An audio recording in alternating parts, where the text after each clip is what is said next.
네, 안녕하세요. 예, 오늘 화요일, 일주일의 두 번째 날. 12월이 많이들 바쁘시죠? 자, 시작하기 전에, 인사 먼저 하고, 시작하도록 하겠습니다. 아, 빌리님, 업그레이드 감사드립니다. 믿음 업그레이드, 열정님, 믿음 멤버십 가입, 감사드립니다. 모르는 아줌마님, 안녕하세요. 시계님, 안녕하세요. 보는꽃님, 안녕하세요. 김보통님, 안녕하세요.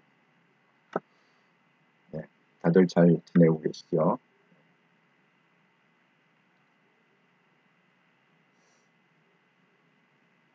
제가 썸네일을 오늘 이렇게 했습니다. 이거 제가 지난주에 이제 미리 올린 건데, 다시 한번 보는 영장 판사 바로미터. 이렇게요. 다시 한번 보는은 뭐냐면 이제 이재명 때 한번 봤잖아요. 그 유창훈 판사의 그 판결을 봤잖아요. 그래서 이번에 송영길 때 다시 한번 보자. 그래서 다시 한번 보는 영장 판사 바로미터 이렇게 적었습니다. 그래서 과거 트렌드, 최근 트렌드, 너무 스트레스 현수막 떼어주세요. 신임 대법원장 효과는 조희대 대법원장, 믿는 도끼에 발등 찍히나, 국힘이냐 민주냐, 이렇게 지난주에 제가 이렇게 썸네일을 올렸습니다. 그래서 이제 결론은 뭐 오늘, 그러니까 어제 밤에 났죠. 구속으로 났어. 오늘 뭐 하루 종일 뭐 소영일 구속 때문에 뭐 계속 난리가 났더라고요. 여기저기. 자, 이거는 제가 이렇게 모니터링 하다 보니까 한 그 우파 단체에서 그 용산고등학교인가요? 거기를 갖다가 저걸 고발을 했더라고요. 뭐 고발하고 무슨 뭐 그런 것들을 했던데, 이것 때문에 서울의 봄 이걸 갖다가 뭐 이렇게 학교에서 강제적으로 학생들을 동원해 갖고 보게 했다. 그 서울의 봄이 저는 뭐 그렇게 빨리 그렇게 관객 수가 늘어나는지 몰랐는데, 오늘 보니까 뭐 900만 명, 900만, 그러니까 500만 넘은 지가 얼마 안 된 것 같은데 벌써 그걸 900만 명이 봤다고 그러네요. 그러니까 어쨌든 간에 돈은 번 것 같아. 흥행에는 성공한 것 같아요. 근데 이제 문제는 그 관객 수를 자꾸 이렇게 늘리려고 학생들을 동원해갖고, 초등학교, 중학교, 고등학교, 학생들을 동원해갖고, 그렇게. 그러니까 그 학교에서 돈을 대가서, 심지어는 뭐 어떤 데는 그런 데도 있대요. 어떤 사람이, 야, 내가 그 학생들 보는 영화값 내가 다 될 테니까, 그걸 갖다가 다 보게 해라. 뭐 이런 학교도 있다고 그러네. 스폰서가 나와갖고, 어, 스폰서가 나와서, 이거 다 보게 하라고 돈은 내가 된다. 뭐 이런 식으로 하는 얘기도 들었습니다. 그래서 이렇게 급속하게 이게 지금 늘어나고 있는데, 그래도 이제 그 우파, 그분은 제가 계속 뭐 오랫동안 모니터링을 하고 있는데, 그분은 진짜 우파적인 가치를 확고히 갖고 있는 것 같아요. 그래서 고발하고 뭐 소송하고 그런 거를 많이 하시는 분인데, 그분이 그 용산고등학교를 고발했습니다. 그런데 사실 우파들도 그런 걸 자꾸 해야 돼요. 그걸 해서 뭔가 하면은 대가를 치른다. 항상 그거를 느끼게 해줘야 되거든. 그 피부로. 그래서 그 좌파들이 그런 식으로 하면 너희들이 항상 대가를 치른다. 이 소송이라는 게 이 왔다 갔다 이 골 아픈 거잖아요. 그리고 특히 이제 제가 그랬죠. 공무원들이 가장 약한 부분이 바로 그런 거라고. 그 철밥통처럼 주구장창 해 먹어야 되는데, 그 교장 선생님, 뭐 용산고등학교 교장 선생님이나 그 관련자, 뭐 교감 선생님 이런 분들은 지금 얼마나 그 밤잠을 못 자겠어. 그 고발이 됐으면 오라가라 그럴 거 아니야. 조사해야 된다고 오라가라. 그러고 또 주변에 다 소문나고. 이제 공무원들이 이제 그런 거에 약하기 때문에 우리가 그 우파에서는 그걸 갖다가 100분 발휘를 해갖고, 그렇게 그냥 소송도 걸고 고발도 하고 뭐 이런 거를 잘 많이 해야 됩니다. 예.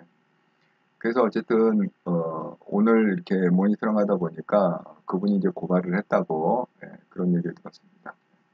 어쨌든 그 여러분 주변에서도 혹시 뭐 그런 초중고등학교에서 그런 걸 단체로 본다 그러면 이거 영상 뭐 60초짜리니까 짧으니까 그 영상을 갖다가 그 공유하시고 거기다가 이게 왜 역사 공부를 여기서 뭘 하냐 이게 역사가 아니라 그냥 허구를 잔뜩 해갖고 그냥 재밌게 만든 영화라는데 그걸 왜 굳이 그 뭐야 학생들한테 역사 공부라는 미명하에 그 공금을 학교에서 또 돈을 내는 거니까 공금을 내서 왜 그런 짓을 하냐 그렇게 여러분이 그 좀 어필을 해주시면 좋겠습니다.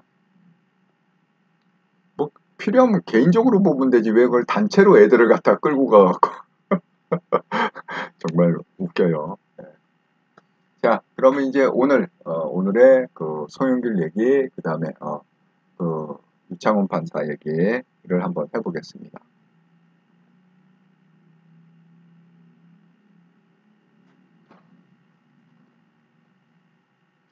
아, 예.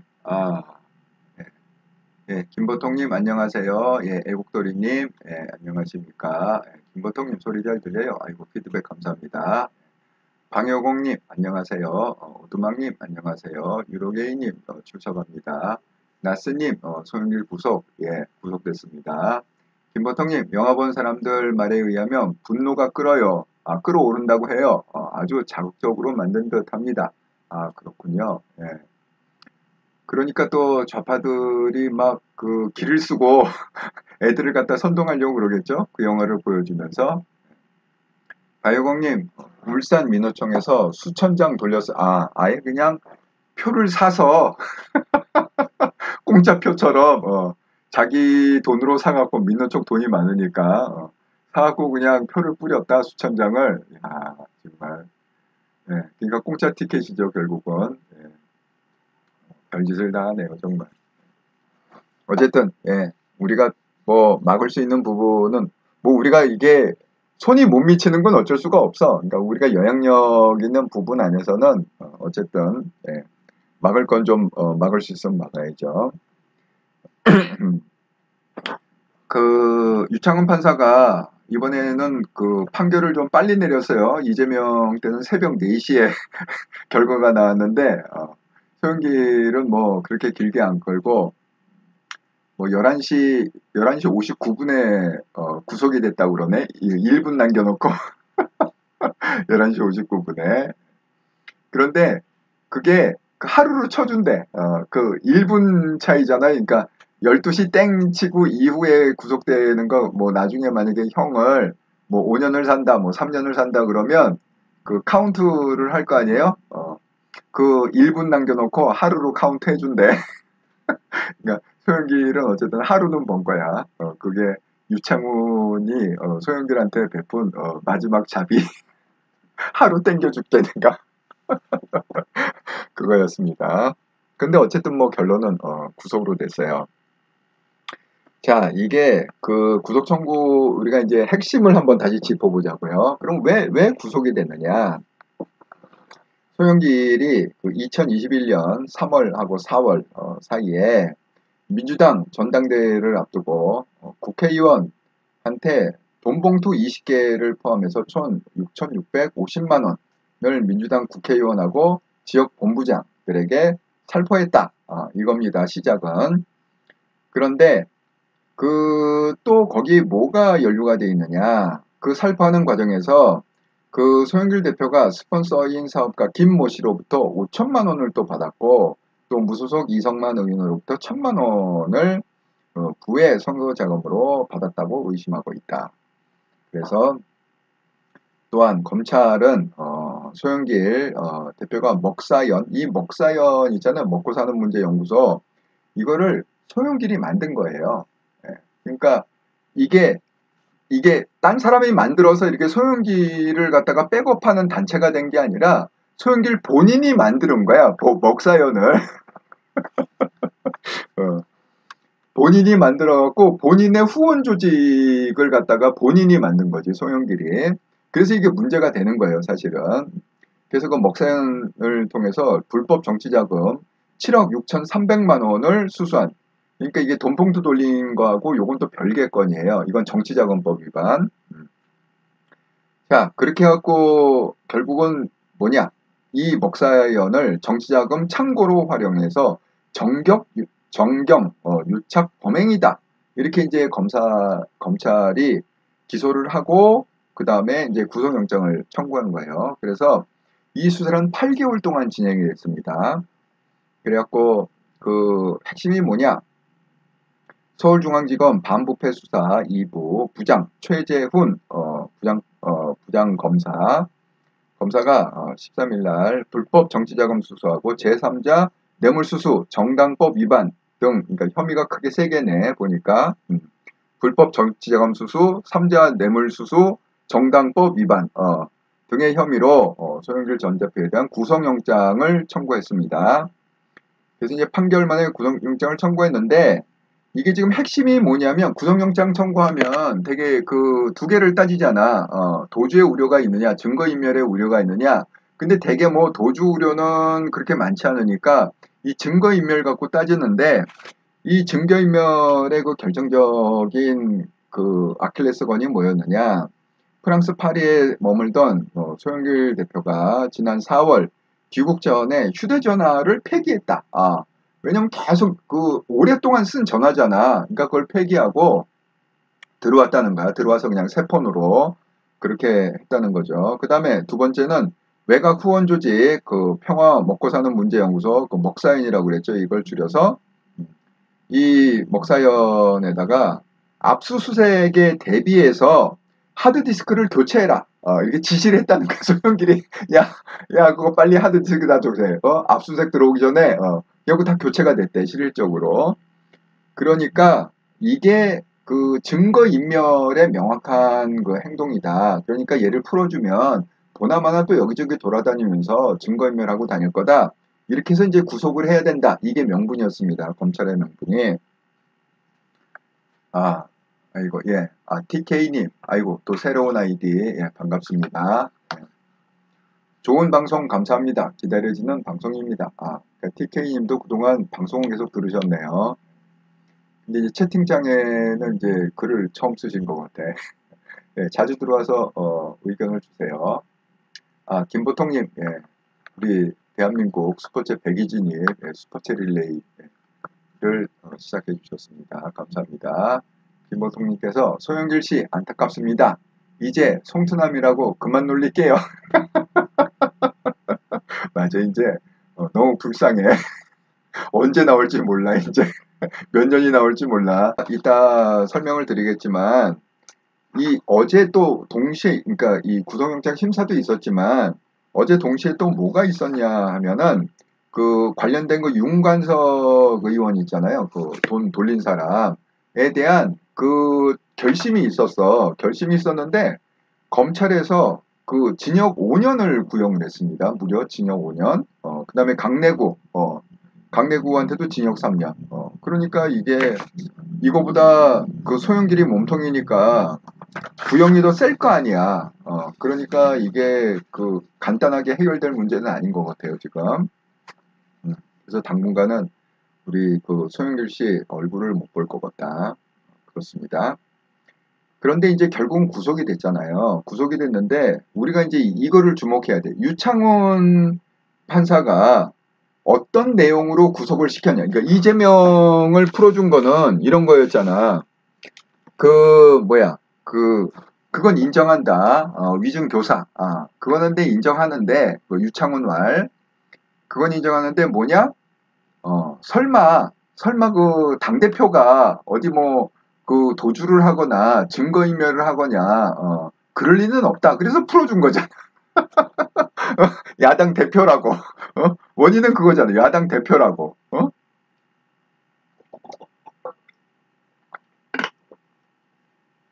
근데 그게 앞뒤가 맞아요. 오히려 야당 대표면 오히려 더 아니 위증 교사는 인정한다며. 막 강압해갖고 위증을 거짓말하게 만든 거. 그러면 더 큰 힘을 가져 있으니까 야당 대표니까 더 큰 힘을 가졌으니까 더 위증 교사를 시키지 않을까? 증거인멸이 더 확률이 높지 않을까? 근데 유창훈은 뭐냐면 반대로 그걸 해석을 했어. 야당 대표니까 절대 더 이상 뭐 그렇게 종용하거나 뭐 거짓을 갖다가 부탁하거나 그러지 않을 거다. 증거인멸이 없을 거다. 이렇게 갖고 풀어줬단 말이야. 근데 소영길은 구속을 했잖아요. 그럼 구속한 이유를 한번 들어보자고. 자, 유창훈 판사가 어떻게 명분을 세웠느냐. 구속의 명분을 피의자는 이제 송영길이 거액의 불법 정치자금을 수수하고 당대표 경선과 관련한 금품 수수에 일정 부분 관여한 점이 소명되는 등 사안이 중하다. 이게 중하다는 거야. 중요하대. 중요 범죄래, 이게. 사안이 중하다. 인적, 물적 증거에 관해 수사 과정에서 확인된 피의자 송영길의 행위 및 재반 정황에 비춰 증거인멸의 염려도 있다. 이건 또 거꾸로 또 증거인멸의 염려가 있대. 그래서 구속영장 발부를 했다는 거야. 제가 이제 나중에 설명하겠습니다. 이재명하고 비교하면서. 그래서 어젯밤 11시 59분에 마지막 베푼 자비가 뭐냐? 1분을 그냥 하루로 쳐준 거. 나중에 이제 구속을 만약에 뭐 3년이다 5년이다 하면 그 카운트를 할 거 아니야? 그러니까 이제 하루는 그냥 1분으로 해갖고 하루 먹고 들어가는 거예요. 자, 그런 이제 어제 결정이 있었습니다. 그럼 앞으로 어떻게 될 거냐? 검찰이 최장 20일 동안 구속한 상태에서 20일 동안 이제 조사를 해서 그 다음에 이제 재판에 넘기는 그런 스케줄이 있습니다. 그러면 이제 우리가 생각해 보자고. 왜 이걸 그 수사를 할 때 구속 수사라는 걸 갖다가 검찰에서는 그렇게 중요하게 생각할까? 이 구속과 그 구속 안 하고 그러니까 불기소로 수사하는 거하고 이 구속 수사는 하늘과 땅 차이라는 거예요. 심리적으로 포기하게 된다. 사람이 구속이 딱 당하면 자, 그 예가 뭐냐면 윤관석 똑같은 동포 사건입니다. 윤관석 의원이 검찰이 의원실을 압수수색한 다음 날인 지난 4월 13일 전혀 사실이 아니다. 기자들 앞에서 뭐라고 그랬느냐? 내가 돈 복투를 받았다고 전혀 사실이 아니다. 라며 한치의 물러섬도 없이 야당 탄압에 맞서 끝까지 싸워 반드시 진실을 밝힐 것이다. 이렇게 해서 완강하게 100% 혐의를 부인했습니다. 그러니까 얘네들은 할 말 없으면 다 야당 탄압이야. 소영일도 그렇게 강조했잖아. 야당 탄압이라고. 그 검찰 독재 정권 야당 탄압. 이게 할 말 없으면 이제 하는 얘기야. 그렇게 윤관석이 저는 그 영상을 봤어요. 윤관석이 기자들 앞에서 이거는 뭐 나는 절대 그런 일 없다. 그러면서 이거는 야당 탄압이다. 그 인터뷰 영상을 제가 그 당시에 봤었습니다. 그렇게 혐의를 부인했는데 그런데 이제 구속 기소가 됐잖아요. 그랬더니 그 재판에서는 혐의를 인정해서 돈 받았습니다. 이렇게 이제 얼마 전까지만 해도 야당 탄압이다. 절대 내 돈 받은 적 없다. 이렇게 막 큰 소리 빵빵 치더니 구속된 다음에 이제 재판 중에 본인이 다 불었습니다. 돈 받았다고. 이 강내구도 똑같아. 그래서 이번에 윤관석이 검찰이 징역을 5년을 구형했다고 그랬잖아요. 그러니까 이제 판결은 이제 다음번 재판에서 나는 거지. 구형을 했으면 이제 그 다음번에 이제 판사가 판결을 하는 거니까. 자, 강내구도 똑같아요. 강내구 전 한국수자원공사 상임감사위원과 그다음에 송 전 대표 보좌관 출신인 박영수 씨, 보좌관으로 있던 그 박영수 씨도 검찰 수사 단계에서 혐의를 완강히 부인하다가 이제 구속됐어요. 이 두 사람도 마찬가지로. 그러니까 이제 구속된 다음에 혐의를 인정했습니다. 돈 받았다고. 또 돈 돌린 게 맞다. 심지어 어떤 일이 있었느냐. 이 강내구 씨 있잖아요. 강내구 씨 변호인이 지난 9월 재판에서 뭐라고 그랬느냐. 당대표 선거의 형사 책임은 최종적으로 총괄 라인인 송영길 전 대표가 져야 하는 거 아닌가 하는 생각합니다. 이렇게 재판정에서 얘기했대. 판사한테. 판사님 저희 억울합니다. 아니 강내욱 씨가 무슨 잘못이 그렇게 큰 잘못이 있다고. 그러니까 잘못은 뭐냐? 아니 이게 목적이 당대표 선거인데 그럼 최종 수혜자가 당대표 아니냐? 그러니까 당연히 송영길 전 대표가 이 모든 책임을 갖다가 다 져야 되는 거 아닌가? 저는 이렇게 생각합니다. 이렇게 변호사가 법정에서 얘기했다 판사한테. 이럴 정도로 이제 구속이 되면 완전히 포기하게 되고 이제 술술 불게 되고 그럼 어떻게 돼? 책임을 갖다 다 떠넘길 수밖에 없죠, 그죠? 아, 난 끝났구나. 여기서 내가 살아남아야겠다. 그러니까 이제 그 소형기를 다 끌고 들어가는 겁니다. 제가 시켰어요. 뭐 제가 이런 식으로.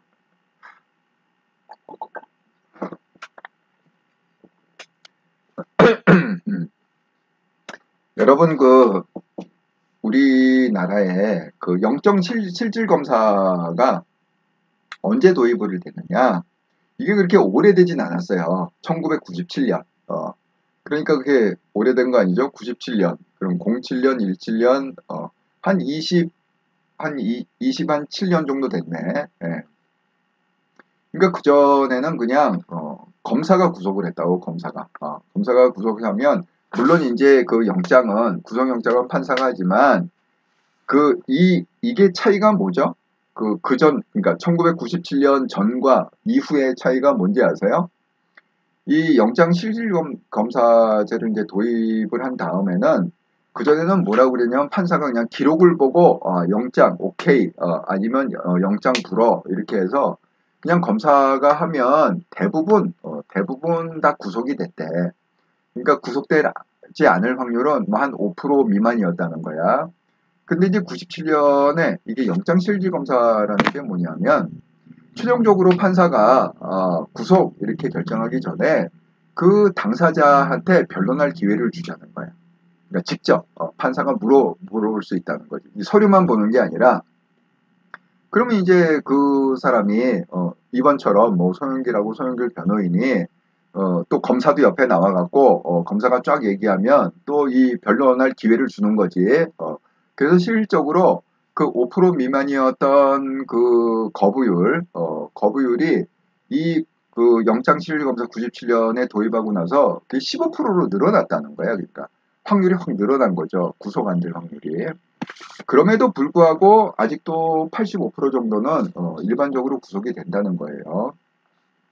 그러니까 사실 이게 구속영장 이거면 이렇게 거물들이나 뭐 이재명이나 뭐 이런 게 이슈가 되지.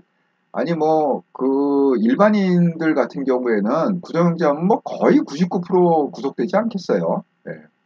그 뭐 무슨 의미 있어요 일반인들이? 자 그렇습니다. 그래서 그런 그러니까 영장 실질 검사 도입이 1997년부터 시작된 거다. 그런데 이제 여기서 이제 몇 가지 그 관계적인 포인트를 한번 제가 오늘 집어서 좀 설명을 드리려고 합니다. 이게 그 유창훈 판사하고 이번에 그 영장 실질 검사했던 유창훈 판사하고 우리가 그 잘 아는 그 한동훈 장관하고 나이가 똑같아. 73년생이야. 그래서 맨 처음에 그 김희경인가? 누가 그랬잖아요. 그 이재명 그거 할 때, 야, 그 나이가 똑같은데 유창훈하고 한동훈이 서울대 나이가 똑같은데 이거 분명히 이거 한동훈이 뭐 이렇게 뭐 친구로 이렇게 해갖고 이거 구속 확실히 시키는 거 아니냐?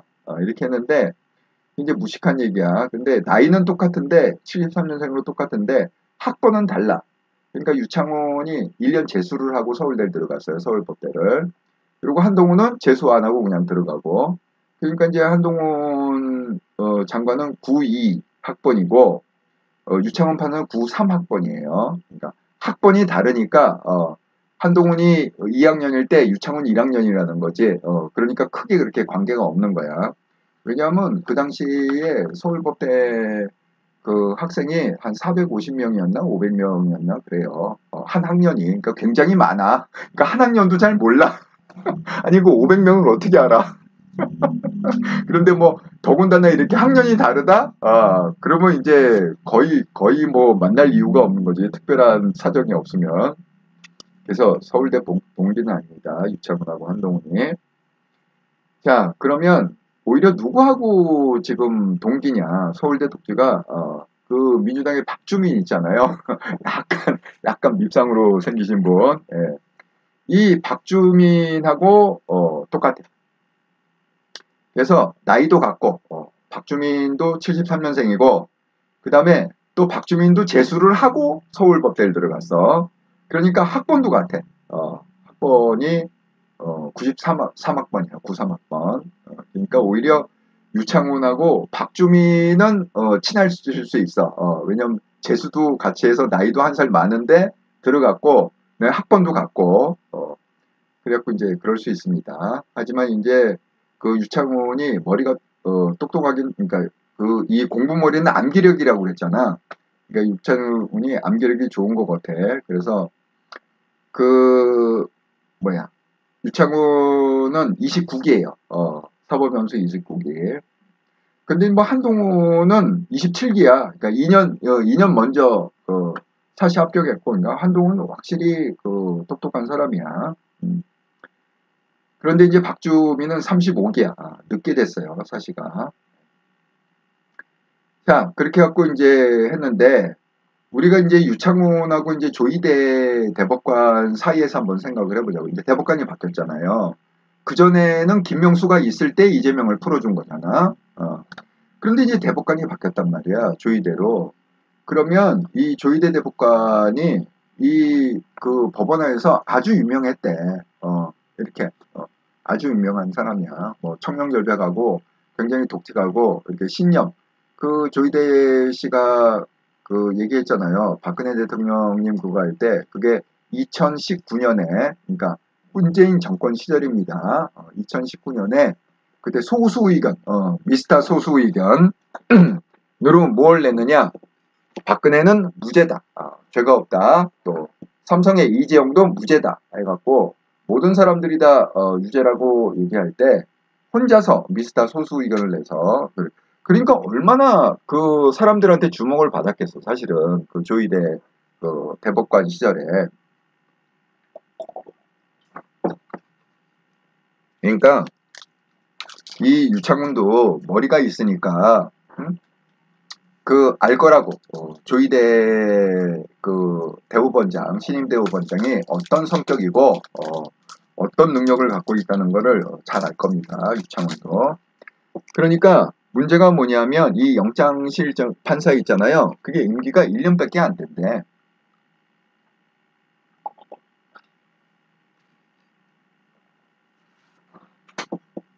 이걸 뭐 3년, 5년 이렇게 하는 게 아니라 영장 판사를 1년씩 이렇게 계속 로테이션이 된다는 거야. 그러니까 임기가 한 1년이라는 거야.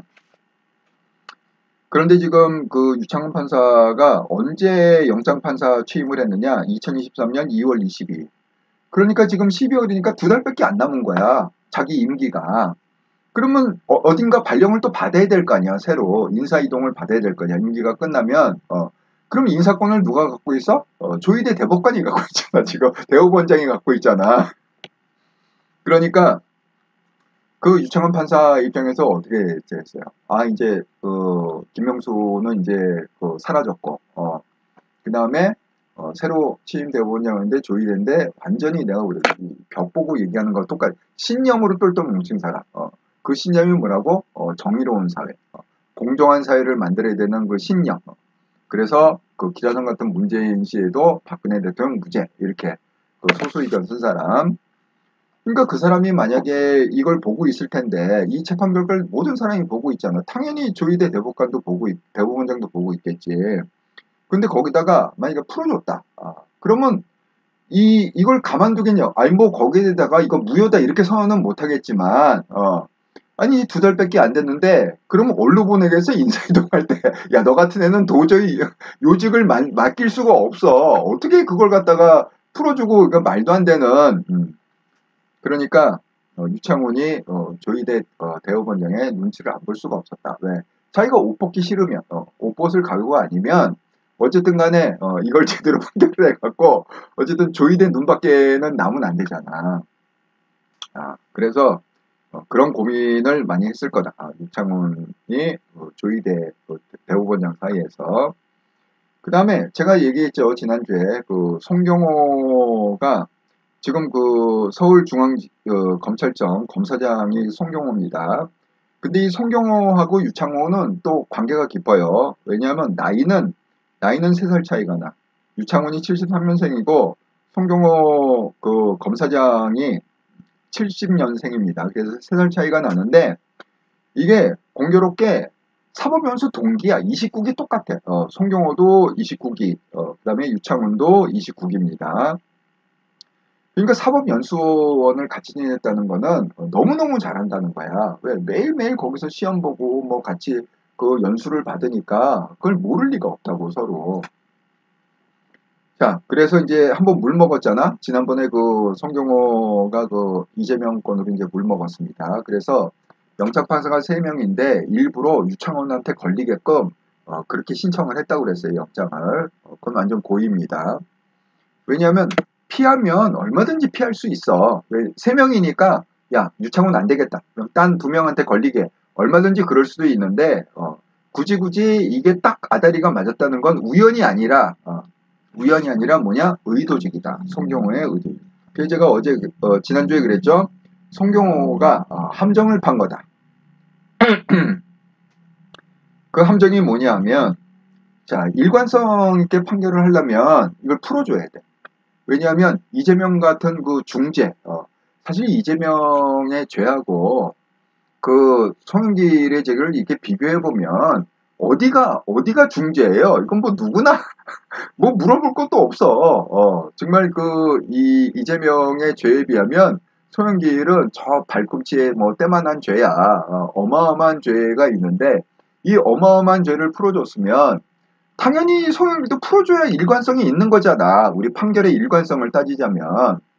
그러니까 너 그 또 풀어줘봐 하고 송경호가 함정을 파갖고 일부러 유창훈 판사한테 딱 배정이 받게 했단 말이야. 이 송영길 사건을. 그런데 결과는 어떻게 됐어요? 송영길 아까 얘기했잖아. 판결문이 뭐냐? 송영길이 그 유창훈이 뭐라고 그랬느냐? 이 송영길이 거액의 불법 정치자금을 수수하고 당대표 경선과 관련한 금품수수 일정 부분에 관여한 점 소명이 되는 등 사안이 중하다. 그러니까 범죄가 중하다 이 얘기야. 그래갖고 결국은 구속을 시킨 거잖아요. 그러니까 이게 스스로가 지금 유창훈 스스로가 모순에 빠진 거예요.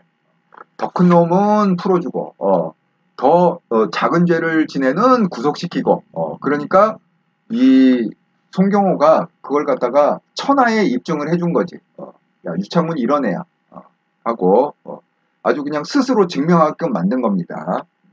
송경호는 결국 자기 살려고 조이대하고 사이에서 자기 살려고 그 구속을 시켰지만 송경호는 반대로 그 사건을 통해서 지난번에 이재명의 판결이 얼마나 황당한 판결이었는지 그걸 갖다가 세상에 입증을 한 겁니다. 그 송경호가 유창훈 스스로를 통해서.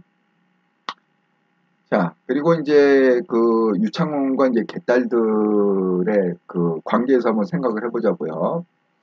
그 유창훈 그 이재명 뒤에는 개딸이 있었어요. 개딸 뭐 여러분 잘 알던 굉장히 우악스러고 난폭하고 굉장히 폭력적이죠. 심지어는 뭐 총으로 뭐 쏘겠다 어쩌겠다 뭐 개딸들이 완전 광분해 갖고 인간이 유창훈이 완전 쫄았습니다. 왜냐면 뭐 그렇게 광분을 하면 뭐 유창훈의 가족은 무사하겠어. 완전히 광기로 하면은 뭐 본인 유창훈뿐만이 아니라 유창훈의 가족들도 정말 발벗고 못 자겠지. 그런데 소영길 지지자는 개딸만한 지지자가 아니었던 거야. 물론 뭐 거기도 뭐 소영길 뭐 지지한다 뭐 한다 이렇게 했지만 개딸만큼 그렇게 강력한 결집력은 없는 거야. 그러니까 유창훈 생각하기에도 이게 개딸보다는 힘이 없구나. 그러니까 내가 그냥 구속시켜도 뭐 큰일은 안 생기겠다 이렇게 생각할 수도 있어요. 그리고 또 하나가 뭐냐면 지난번에 그 유창훈이 이재명을 풀어줬을 때 우파에서 그 법원 앞에다가 엄청나게 큰 현수막에다가 뭐 유창훈 뭐 해갖고 자고간 그걸 갖다 한 200개를 달았다는 거 아니잖아. 현수막을. 그래서 그 법원 행정처에서 아이고 그 유청원 판사가 너무 스트레스를 받아갖고 업무를 못 본다 그래갖고 서초경찰서에다가 그걸 고발을 했다는 거잖아. 그거 현수막 좀 다 떼어달라고. 자, 그럴 정도로. 근데 이번에도 또 만약에 풀어줬다 그러면 완전 그냥 난리 나지 않겠어? 뭐 현수막 아니라 이번에 200개가 아니라 집 앞에도 붙일 것 같아. 유청원 집 앞에도. 그 뭐 아파트에 사는지 모르겠지만 아파트 단지가 완전히 현수막으로 다 둘러칠 것 같아. 법원 앞은 뭐 말할 것도 없고. 그러니까 아이고 내가 또 그 스트레스를 또 어떻게 받나? 내 가족까지 스트레스를 줄 수는 없다. 막 이렇게 해서 결국은 구속. 그런데 이제 이 송영길하고 이재명 관계가 이게 아주 중요해요. 이게 이제 오늘 내가 얘기하려는 핵심인데 여러분 이거를 좀 잘 좀 생각해. 오늘의 결론도 내가 이 두 사람의 관계에서 내가 그 레슨을 갖다가 결론으로 뽑았어요. 여러분 한번 생각을 해보세요. 자, 이재명이 소영기를 지금 전혀 안 도와줬잖아, 그동안. 근데 이재명이 도와줄 수 없어갖고 소영기를 안 도와줬을까요? 전화도 안 받는데, 소영기한테 전화 오면 이재명이 전화도 안 받는데, 지금. 그 이후로, 몇 달 동안 이재명 전화 안 받는데.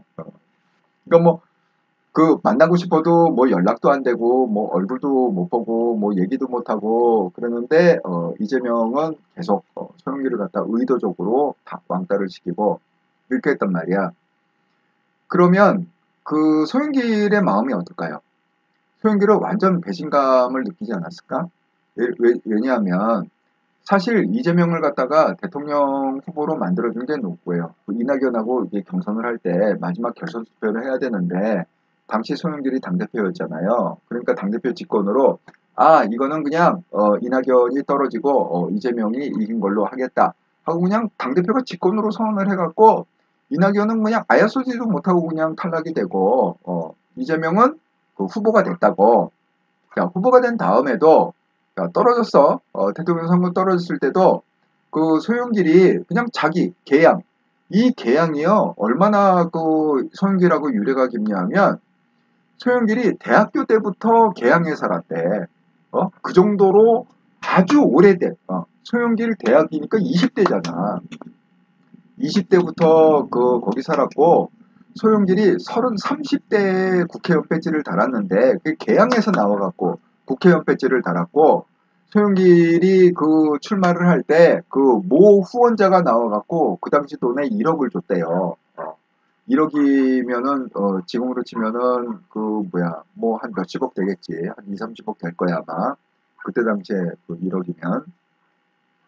그러니까 그 계양이라는 데는 그 소영길 입장에서는 정말 자기의 그 정치에 뿌리고 터전이고 그냥 가장 귀한 그런 곳이라는 거지. 그 계양. 자기 20대부터 자기가 그 눈물로서 그 뿌렸던 그 유권자들한테 그런 걸 갖다가 넘겨줘서 더 방탄을 하게 만들고 또 당대표도 넘겨주고 그렇게 소영길은 정말 자기가 할 수 있는 거를 갖다가 이게 다 해준 것 같아. 그런데 그렇게 그냥 그 다 해준 게 뭐냐면 소영길도 뭐 이렇게 떠도 이렇게 그 내가 종합 모니터링 한다고 그랬잖아요. 그 종합을 해보면 소영길도 대장동의 그 수혜자 중에 그 한 명일 수 있다 이런 얘기가 있어요. 우리가 지금 그 대장동 클럽 그 있잖아. 거기에 그게 그 뭐냐면 그 대동고 대장동 그에 그 대동고 출신들의 거기가 그 몸통이래. 그 대장동 거기에 그때 소영길도 대동고를 나왔거든. 그래서 또 이제 거기에 그 수혜자다. 그러니까 이제 그 얘기를 듣고 나니까 이해가 좀 가. 왜 그렇게 이재명을 싸고 돌고 그렇게 막 그 이낙연을 무리수로 떨어뜨리고 이재명을 갖다가 후보로 세우고 그다음에 떨어짐에도 불구하고 또 자기 지역구를 또 물려주고 계속 국회의원 빨리 이게 이제 이해가 가더라고. 그러니까 송영길도 대장동하고 이게 관련이 있는 거야. 그 이 수혜자. 자 그런 상황인데. 그러면 이제 소영길이 너무너무 그 배신감을 느끼고 너무 서운할 거 아니야. 이재명이 도대체 왜 안 도와주냐. 근데 이재명이 정말 맘만 먹으면 도와줄 수 있어요. 이게 제가 무슨 얘기냐면 그 김만배는 오른팔이라고 그랬지. 이재명의 오른팔. 근데 김만배하고 권순일은 그랬죠. 완전 아삼육이라고. 왜냐하면 이재명의 대법원 판결 전에 권순일이 8번을 갖다가 김만배가 8차례나 권순일을 찾아갔습니다. 그게 왜 찾아갔냐 그랬더니 이발하려고요. 이렇게 얘기한 그 사건입니다. 8번. 대법원을 8번 찾아갈 정도면 얼마나 많이 만났겠냐고. 그리고 권순일이 그 이재명을 갖다가 딱 그 무죄로 대법원 올라온 걸 갖다가 판을 딱 뒤집어 갖고 무죄로 해갖고 결국은 살려준 게 권순일이라고 그랬잖아. 권순일 역시 50억 클럽에 들어가 있습니다.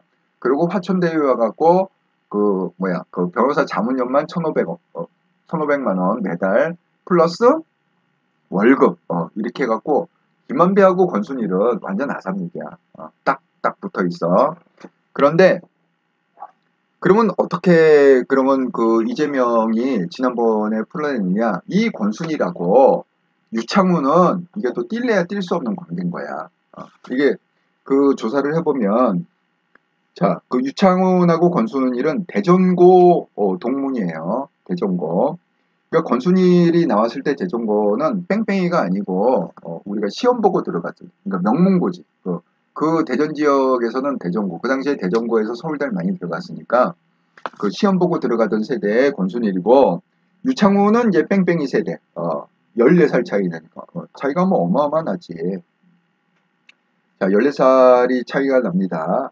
그런데 우리가 그 대법원 재판연구관이라는 그 직책이 있는데 거기는 그 아주 똑똑한 시험을 계속 보잖아요. 시험을 계속 봐갖고 성적이나 뭐 이런 걸 갖다가 또 뭐 판사들 실적 뭐 이런 걸 계속 따져갖고 아주 똑똑한 그 상위의 몇 프로 아주 그 사람만 그 직책을 갖다가 어디로 가느냐? 대법원 재판연구관으로 간다는 거예요. 왜냐하면 이 대법원 재판연구관이 어떤 코스냐? 대법관 되는 코스래. 재판연구관으로 몇 년 일하다가 그 다음에 가는 데가 대법관이 되는 거야. 그러니까 권순일도 그렇게 해갖고 된 거죠. 대법관이. 자, 그런데 이 유창훈이 서울고등법원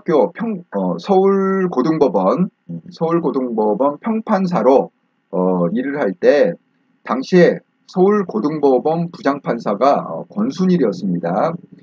그 권순일이 부장판사로 있을 때 서울고등법원 평판사 근데 대전고등학교 선후배 사이 14살 그러니까 14년 선후배 사이인 거야. 얼마나 귀엽겠어. 정말 그냥 무슨 짓을 해도 그냥 아니 그 대전고등학교 판사가 몇 명이나 있겠냐고 거기에. 그러니까 얼마나 귀여웠겠어. 자기 동문 그도 까마득한 후배가 들어왔으니까. 그리고 이후에 어디로 옮겼느냐. 권순일이 대법관을 할 때 대법관을 할 때 이 유창훈이 대법원 재판연구관 아까 얘기했죠. 엘리트만 간다는데 그러니까 이 암기력은 있어 확실히. 그렇게 해갖고 그 유창훈이 그 대법원 재판연구관이었다. 그러니까 이 권순일은 서울고등법원 부장판사 하다가 법원 행정처에 차장하다가 대법관으로 갔어요. 근데 법원 행정처하고 대법관은 같은 건물에 있대요. 건물이 이렇게 막 지역이 떨어진 게 아니라 같이 그 서초동에 그 건물이 있잖아요. 그냥 같은 건물에 있다는 거야. 그 법원 행정처하고 대법관 그 건물이. 예. 그러니까 그러면 이제 유창훈은 서울고등학교 평판사 하다가 대법원 재판연구관으로 간 거야. 그러니까 같은 건물에서 권순일하고 그 유창훈이 무려 3년을 같은 건물에서 근무한 거야. 대전고등학교 14년 선후배가. 그러니까 얼마나 귀여웠겠냐고. 그러니까 권순일도 굉장히 똑똑한 사람이에요. 그래서 사실을 빨리 합격을 했습니다. 근데 왜 그 좋은 머리를 갖다가 권순일 씨 왜 좋은 머리를 왜 그쪽으로 썼나 몰라요. 예? 그러니까 이 스스로 똑똑하다고 말하는 사람들이 이 대한민국의 어떤 그런 무궁한 발전과 이 대의, 정의의 실현, 정의 구현, 이런 거보다는 이 개인의 실리를 추구하는 대로 머리를 쓰잖아. 그렇게, 그러면 이게 나라를 망치는 거야.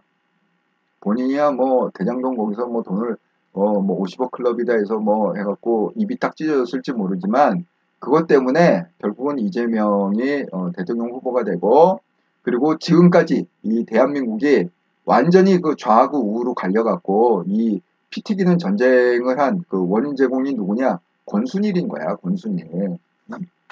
그러니까 제가 이번 주 토요일 날 뭐 똑똑해? 그걸 갖다가 그, 그 특집으로 일요일 날 얘기를 하겠지만 이 똑똑한 머리를 가진 애들이 자기 앞에 실리만 추구하면 재앙이에요. 모든 사람한테 재앙. 국가의 재앙, 세계의 재앙. 그겁니다. 자, 그래서 사실은 이런 아주 그 유창훈하고 권순일이 아주 끈끈한 관계가 있고 아주 오랜 기간 판사 재직 시절에 아주 오랜 기간 끈끈한 관계가 있고 또 이 권순일하고 김만배는 뛸래야 뛸 수 없는 50억 클럽 대장동 50억 클럽 그러니까 이 오른팔인 이재명의 오른팔인 정말 그 서영기를 갖다가 내가 구해내겠다 하고 이재명이 마음을 먹었으면 지난번처럼 이재명 자기 구하듯이 야 김만배 네가 한 번만 더 힘 좀 써봐. 그리고 김만배를 통해서 그 다음에 김만배에서 권순일 통해서 유창훈 얼마든지 라인이 있었다는 거야. 왜 지난번에 한 번 통했잖아 그 라인이. 그런데 이번에는 전혀 오히려 전화도 안 받고 아예 그냥 소영길 얼굴을 안 본대. 그러니까 소영길은 이 평판이 어떻게 나 있느냐 아주 뒤끝이 장렬하는 사람이다 이렇게 평판이 나 있대요. 엄청 뒤끝 있는 사람으로. 그래서 혼자서 안 죽는다. 소영길은 혼자 죽지 않는다. 지금 그 이재명에 대한 그 배신감을 느끼는 게 완전 하늘을 찌르고 있답니다. 그래서 완전 소영길은 낙동강 오리알이 됐고 이재명은 온갖 방탄은 그냥 자기 살려고 다 하고 있고 그런데 그러면 어떻게 소영길이 스탠스를 취할 거냐? 이건 물귀신 작전으로 가는 거예요. 절대 소영길이 혼자 죽을 사람이 아니에요. 그러니까 이재명 너는 나하고 같이 지옥으로 떨어지자. 지금 소영길 입에서 무슨 얘기가 나올지 몰라. 소영길의 재판이 시작이 되면 소영길 입에서 과연 무슨 얘기가 나올지 모릅니다.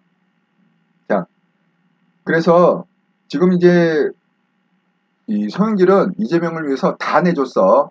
후보도 만들어주고 국회의원도 만들어주고 당대표도 하고 모든 방탄에 그 요건을 갖다 했는데 이재명은 소영길이 어려울 때 하나도 도와주지 않고 오히려 낙동강 오리알처럼 그냥 완전 다 잘라냈습니다.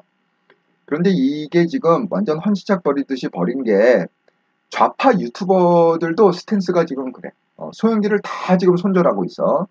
그러니까 뭐 우리가 그 유명한 그 좌파 유튜버들 있잖아요. 뭐 백은종, 이명수 이런 친구들이 지금 다 오히려 소영길을 까고 다 지금 손절을 하고 있습니다.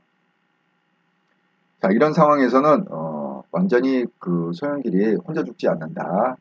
반드시 이재명을 물귀신처럼 끌고 지옥에 같이 떨어질 거다.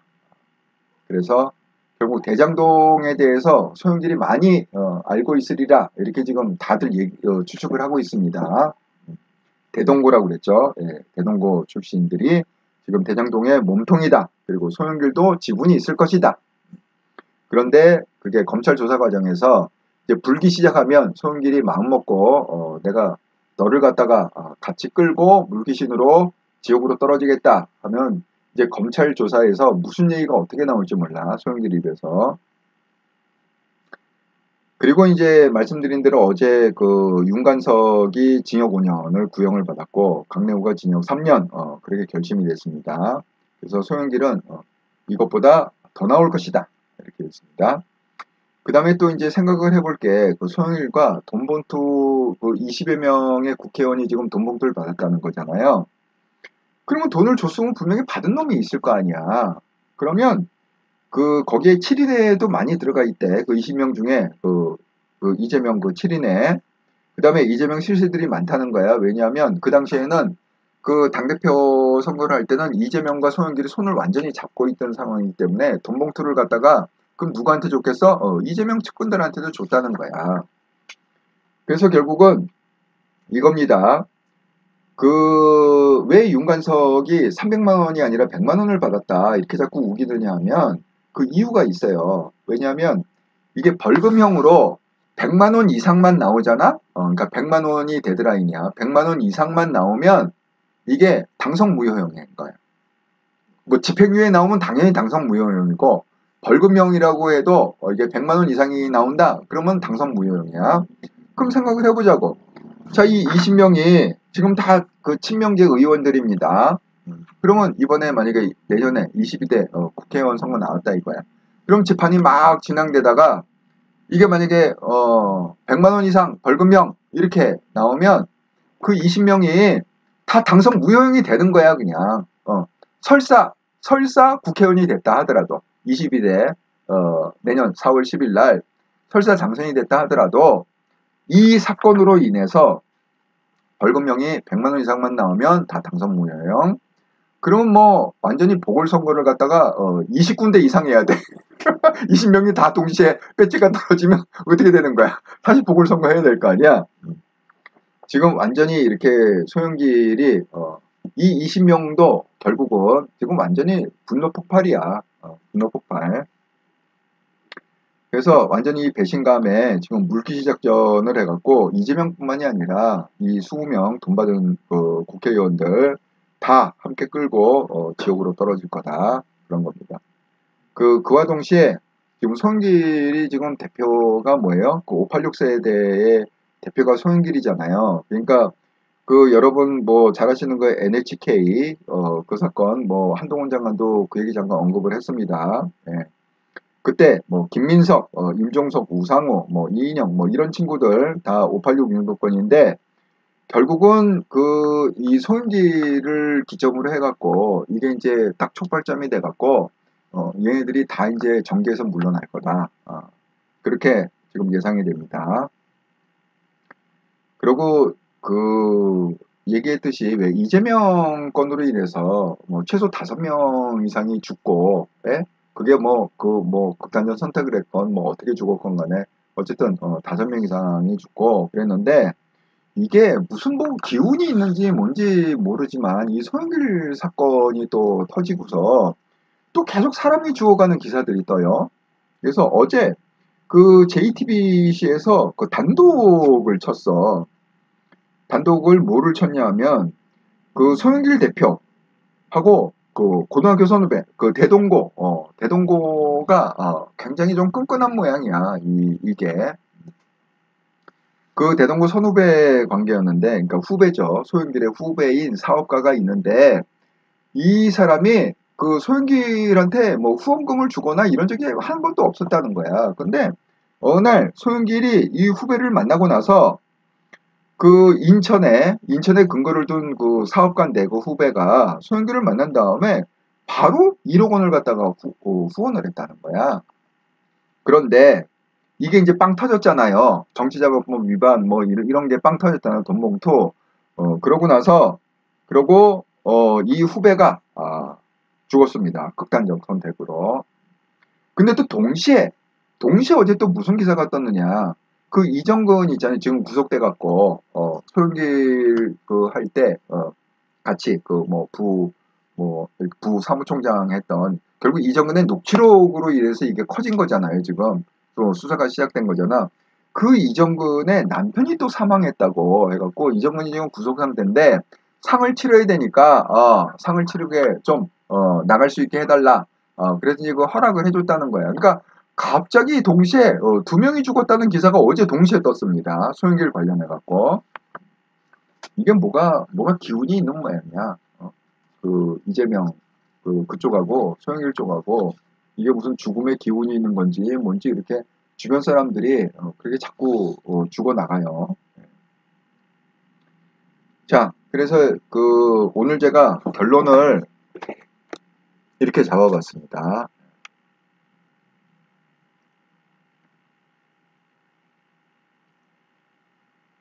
그러니까 여러분 한번 이거를 한번 생각을 해보세요.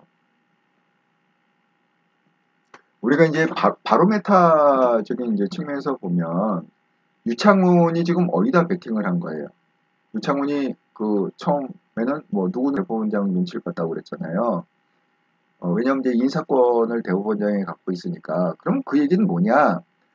지금 여태까지는 김명수 시절 그 6년 동안은 그 좌파인 세상인 법원이었지만 이 유창훈이 불과 몇 달 전에 이번에는 그 훨씬 범죄가 적은 이재명하고 비교해 보면 이 중요도가 훨씬 적은 이 소용기를 갖다가 왜 구속을 했을까? 그거 보면 그 유창호는 머리가 있어 돌아가는 상황을 갖다가 잘 알겠지, 그치? 본인이 직접 지금 판사로 있으니까. 그러니까 지금 법원 분위기가 그 조희대 대법원장이 딱 장악을 했다는 거야.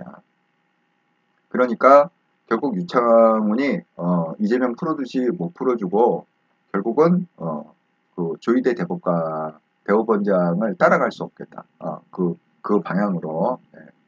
그런 거를 갖다가 우리가 좀 시그널을 받을 수 있습니다. 그래서 법원의 앞으로의 판결을 좀 보자고요. 그러면 판결이 그 좌로 완전히 치우쳐 있던 판결이 이제는 그런 판결은 거의 안 나오리라고 저는 생각합니다.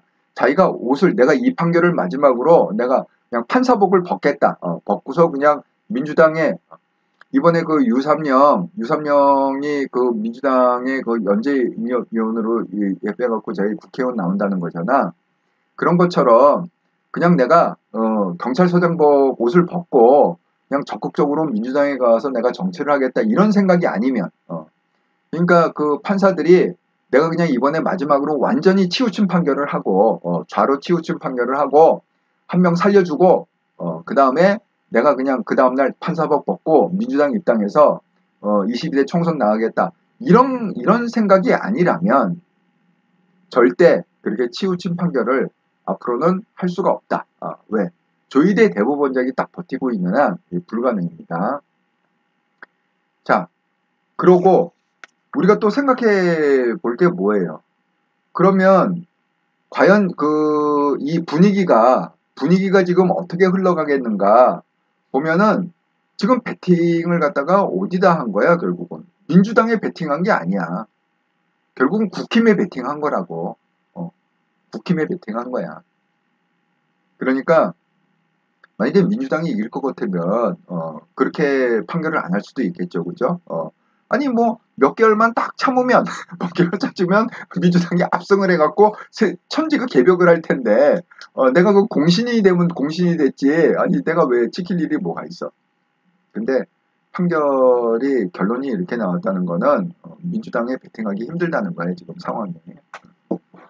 자, 그런 겁니다. 그래서 제가 항상 얘기하는 것처럼 이번 선거는 어쨌든 간에 압승을 한다. 국힘이 압승을 한다. 내가 그랬잖아요. 한동훈 장관하고 박근혜 대통령이 공동선대위원장을 맡으면 200석이라고 그 얘기했습니다. 자, 그럼 제가 결론을 말씀드리겠습니다. 말씀드리기 전에 지금 이렇더라 시즌2를 하고 있습니다. 스몰 자이언트, 작지만 강하다. 키워드는 컨설팅 플러스 훈련, 확고한 우파 가치 분들을 성공시키려고 최선의 노력을 하겠습니다. 자, 그래서 여러분의 성원과 후원의 마음을 담아 감사드립니다. 기브앤테이크 원리에 따라 받은 만큼 드리겠습니다.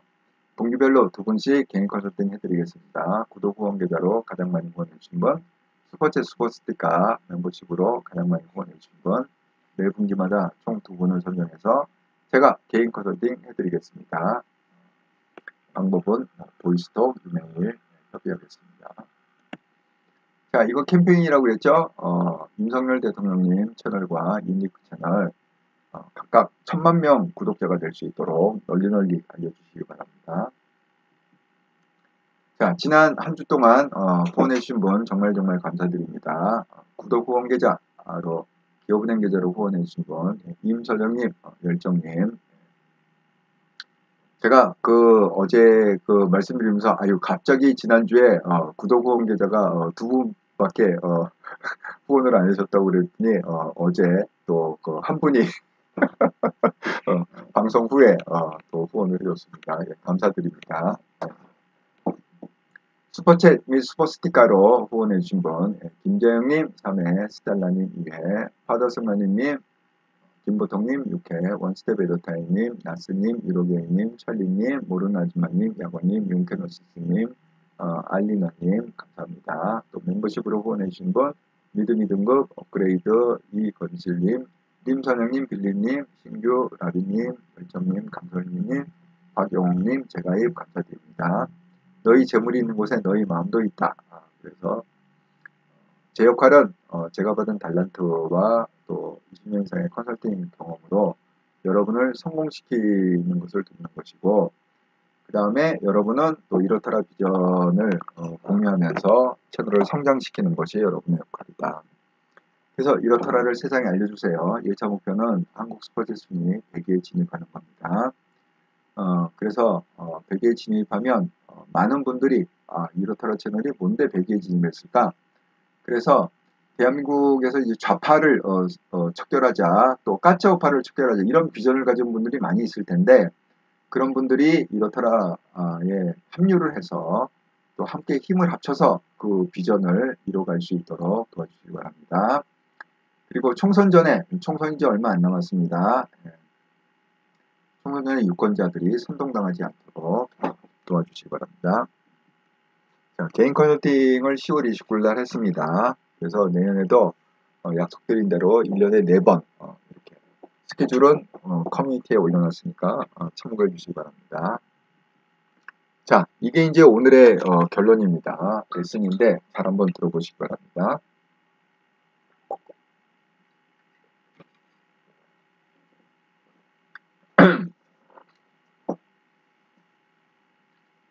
늦었다고 생각하는 때가 성공하는 인생을 살자. 늦었다고 생각하는 때가 가장 빠른 때이다. 내 인생의 문제는 용기를 갖고 정면 돌파해서 해결해야 한다. 내 인생에서 물귀신 같은 가짜들을 반드시 끊어내야 한다. 가짜들과 함께 무엇을 한다는 것은 사상 누각과도 같은 것이다. 하루아침에 무너진다. 가짜들과 한번 엮이면 내 인생이 앞뒤가 안 맞는 모순투성이 인생이 되어버린다. 나중에 벗어나려 해도 벗어나기 어렵다. 가짜들은 물귀신 작전으로 해코지한다. 가짜들과는 처음부터 끊어내서 엮이지 말자. 혹 잠시 엮였다 하더라도 용기를 내어 끊어내자. 잘못에 대한 대가를 치르면 된다. 용기를 갖고 정면 돌파하자. 이것이 오늘의 레슨입니다. 자, 이걸 갖다가 제가 조금 설명을 좀 드리자면 그렇습니다. 아이고, 여러분이 글을 좀 써준 게 있어서 먼저 읽고 정일이님, 이원석 검찰총장은 대검찰청 사람들 데리고 서울의 봄 관람했어요. 역사 왜곡될까봐 걱정이 되네요. 그거는 도대체 얘네들이 어떻게 선동을 하려고 그러는 거야? 아마 그 보셨으면 그런 의미에서 보셨을 거예요. 예. 뭐 그분들이 뭐 그걸 아니 정확히 다 알고 계시는 분들인데 그런 거죠. 평가하려고 본 거지 거기 선동당하려고 본 건 아닐 것 같습니다. 너무 걱정하지 않으셔도 될 것 같습니다. 정일님. 오들레님 현직 당대표와 전당 대표의 차이인 듯 합니다. 예. 힘이 없어요. 힘이 없습니다. 예. 나스님 서울의 본 감독은 돈 냄새 맡는 것에 탁월한 듯해요. 예, 그런 것 같습니다. 예, 에나이저님 늦었지만 출석합니다. 예, 반갑습니다. 김보통님, 소영길 다음 타자는 누구일까요? 이재명이죠. 소영길 다음 타자는 예, 이재명일 겁니다. 왜냐하면 제가 그랬잖아요. 물귀신처럼 결국은 끌고 소영길이 이재명을 지옥으로 같이 떨어질 거다. 완전 열받았습니다. 소영길이 지금. 에나이저님 말씀대로 꼭 승리하길 하나님이 우리나라 지켜주시길 기도합니다. 예, 저도 기도 열심히 하고 있습니다. 자, 이게 무슨 얘기냐면 늦었다고 생각하는 때가 가장 빠른 때이다. 이걸 꼭 명심하세요. 예를 들어서 뭐 내가 나이가 이제 뭐 이렇게 돼 있는데 왜 그렇게 얘기하시는 분 있다고 그랬잖아요. 정말 그 이렇다라 방송을 내가 10년 전에만 만났어도 정말 잘 성공할 수 있을 것 같다. 그런데 그렇게 생각할 때가 가장 빠른 때란 말이죠. 예. 그러니까 이런 거예요. 설사 우리가 까짜들한테 잠깐 속아갖고 발목을 딱 잡혀서 뭔가를 갖다 했더라도 그거를 깨닫는 순간에 빨리 빠져나와야 되는 거죠. 용기를 갖고 그거를 갖다가 과감하게 정면 돌파해서 잘라내고 빠져나올 용기가 있어야 됩니다. 그러니까 지금 모르긴 몰라도 우리가 한번 지켜보자고요.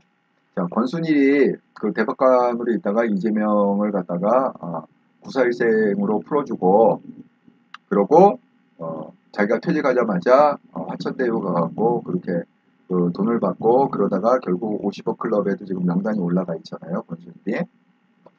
그러니까 검찰 조사를 받는다는 거죠. 저는 그 유창훈 판사도 우리가 모르긴 몰라도 지켜볼 필요가 있다고 생각합니다. 제2의 권순일 케이스가 되지 않을까 이렇게 생각해 볼 수도 있어요. 왜냐하면 그 권순일하고 그 유창훈이 그 대전고등학교 14년 선후배라고 그랬잖아요. 14년. 그리고 같은 건물에서 3년을 갖다 같이 근무했고 굉장히 그 연관성이 깊습니다. 친밀한 그런 관계인 것 같아요. 그런데 과연 그 유창훈이 그 이재명을 갖다가 풀어줄 때 정말 자기 어떤 뭐 소신이나 이런 걸로만 풀어줬을까? 그런 거는 또 아닐 수 있습니다. 그러니까 권순일하고 비슷한 케이스일 수 있다는 거예요. 그 가능성이. 우리는 뭐 모르지. 옆에서 뭐 본 건 아니니까 모르지만 그 권순일의 자기 그 14년 선배 아주 아삼육으로 같이 지냈던 그 14년 그 권순일의 그 행적을 보면 그 후배가 그대로 따라갈 수 있다는 거야. 권순일식으로. 만약에 그걸 갖다가 그 권순일 씨가 그걸 만약에 그때 끊어냈으면 설사 이재명을 풀어줬다 하더라도 내가 이거 정말 이거를 안 할 짓을 한 거구나. 그때 권순일의 논리가 뭐였죠? 그 방송에서 하는 거짓말은 거짓말인데 그렇게 치명적인 거짓말이 아니다. 그래서 그 풀어준 거 아니야. 무죄다. 그렇게 취지로다가 파기를 한 거잖아요. 아니 거짓말에 무슨 치명적인 거짓말이 있고 무슨 치명적이 않은 거짓말이 있습니까? 방송에 나와서 그 거짓말을 하는데 말이 안 되는 거죠. 네. 그런데 그걸 갖다가 그때라도 깨닫고 풀어줬지만 그때라도 깨닫고 화천대유를 안 갔으면 그 화천대유 안 가서 그 50억 클럽이라는 그걸 갖다가 빨리 깨닫고 그걸 끊어냈으면 그 50억이라는 돈을 갖다가 끊어냈으면 그 자문료 1,500만 원 매달 1,500만 원 플러스 월급 그거를 갖다가 끊어냈으면 지금의 권순일이 그렇게까지 망가졌겠는 거예요 인생이. 그러니까 우리는 누구나 실수할 수 있어. 그리고 이 까짜들이 이 사기꾼들이 정말 교묘해 갖고요. 우리가 뭐 사기를 걸려드는지도 모르게 그랬잖아. 이게 이마에다가 내가 사기꾼이요 이렇게 붙이는 게 아니라 오히려 사기꾼들은 저 절대 사기꾼 아닙니다. 저 절대 사기꾼 아님. 요렇게 붙이고 다니는 애들이라고. 그래서 뭐 변호사 아니 권순일은 뭐 대법관직이나 됐는데 그랬잖아. 변호사들 뭐 80%가 정말 사기꾼 변호사고 20%만 온전한 사람이라고. 제 경험해 보면 그래요. 많은 변호사를 만났지만 그렇습니다. 그리고 뭐 대학 교수 뭐 거의 비슷합니다. 그러니까 이렇게 얼굴에 기름 쫙 흐르고 돈 많아 보이고 뭐 있어 보이고 무슨 라이센스 뭐 변호사다 뭐 교수다 뭐 뭐다 아니 조국은 뭐 교수가 아닌가? 그것도 서울법대 교수인데 그러니까 그런 사람들이 오히려 아주 교묘하게 이렇게 사기를 치고 나를 갖다가 이렇게 끌어들인단 말이지. 그래서 내가 그냥 그걸 모르는 사이에 끌려 들어갈 수가 있어. 하지만 어느 순간 이걸 분명히 깨달을 순간이 있다고. 이게 가짜였구나. 이게 정말 우파가 아니었구나, 이게 가짜였구나, 이게 사기였구나, 라고 느끼는 순간에 늦었지만, 늦었다고 생각을 하지만 늦었다고 해서 계속 끌려갈 게 아니라 바로 거기서 끊고 나와야 된다는 거지. 그러면 내가 그 말려 들어간 동안 나도 잘못한 게 있을 거잖아. 예를 들어서 뭐 권순일이 그렇게 뭐 이게 거짓말은 방송에서 한 거짓말은 뭐 작은 거짓말이고 진짜 거짓말이 아니기 때문에 그래서 무죄다. 이렇게 판결을 하고 끝났다 하면 그 판결에 대한 잘못은 있을 거잖아, 자기가. 그러면 그 잘못한 거에 대한 대가를 치르면 되는 거야. 내가 끌려 들어갔을 때, 그냥, 부지불식 중에, 그냥 의식을 못하고, 이게 사기인지도 모르고 이렇게 끌려갔을 때 하면 그 잘못을 같이 저질 수가 있잖아. 일정 기간. 그러면 그걸 빨리 끊어내고 그 일정 기간 저지른 거에 대해서 내가 그냥 대가를 치르면 돼. 그 대가가 예를 들어서 뭐, 그게 뭐, 좀 크게 얘기하면 이렇게 우리가 재판에 걸려갖고 뭐 벌금형이든 집행유예건 뭐 이렇게 나올 수도 있는 거고 아니면 그 대가가 내가 그 끌려간 동안 사기를 당한 동안 내 돈을 갖다가 퍼준 내 돈이 없어진 거 그 대가일 수도 있는 거고 잠깐 대가는 여러 가지가 있을 수 있는 거지. 그것 때문에 내가 평판이 나빠질 수도 있는 거고 저거 같이 사기꾼 아니야? 같은 사기꾼 부류네. 이렇게 평판이 나빠. 근데 그거는 내가 그 끌려간 값이야. 내가 그걸 잘못 판단해서 끌려간 값이거든. 그러니까 그 정도는 치러야 된다는 거예요. 당연히. 하지만 더 치르기 전에 인생이 완전히 지옥으로 떨어지기 전에 그걸 끊어냈어야 된다는 거야. 그래서 우리는 이런 시행착오 송영길이 절대 혼자 죽지 않습니다. 그러니까 지금 송영길이 구속됐다는 건 뭐냐면 그 다음은 결국은 이재명 차례야. 한번 두고 보자고요. 이게 어떻게 되는지. 그래서 우리가 이런 그 주변에 그 돌아가는 그 상황 또 어떤 그 사람들의 어떤 그 트렌드 그다음에 주변에서 막 일어나고 있는 사건들 이런 걸 보면서 우리 삶에 항상 적용을 해서 거기서 우리는 무슨 레슨을 받을 거냐 이걸 갖다 항상 우리가 생각을 해야 됩니다. 그래서 제가 매일매일 그 결론 부분에 이거를 정리를 해드린 겁니다. 자, 반드시 끊어내세요. 그리고 그 못 끊어낸 그 일정 기간은 그냥 대가를 치르면 돼. 자, 제가 한 번 더 읽고 넘어가도록 하겠습니다. 성공하는 인생을 살자. 늦었다고 생각하는 때가 가장 빠른 때이다. 이거 꼭 기억하세요. 늦었다고 생각하는 때가 가장 빠른 때입니다. 내 인생의 문제는 용기를 갖고 정면 돌파해서 해결해야 한다. 내 인생에서 물귀신 같은 가짜들을 반드시 끊어내야 한다. 가짜들과 함께 무엇을 한다는 것은 사상 누각과도 같은 것이다. 모래 위에 집 짓는 거 하루아침에 그냥 무너집니다. 가짜들과 한 번 엮이면 내 인생이 앞뒤가 안 맞는 모순투성이 인생이 되어버린다. 유창훈이 입증을 했어요. 이번에 판결을 통해서. 완전 모순 덩어리죠. 나중에 벗어나려고 해도 벗어나기 어렵다. 가짜들은 물귀신 작전으로 해코지한다. 가짜들과는 처음부터 끊어내서 엮이지 말자. 혹 잠시 엮였다 하더라도 용기를 내어 끊어내자. 잘못에 대한 대가를 치르면 된다. 용기를 갖고 정면 돌파하자. 그 대가를 잠깐 잘못 들어간 거에 대가를 치르고 내 인생 전체는 절대 지옥으로 떨어뜨리지 말자는 겁니다. 어쨌든 내 인생은 성공해야죠. 자, 구독자 여러분과 함께 만들어가는 채널, 이로트가 채널 여러분의 의견을 한번 들으면서 나누도록 하겠습니다.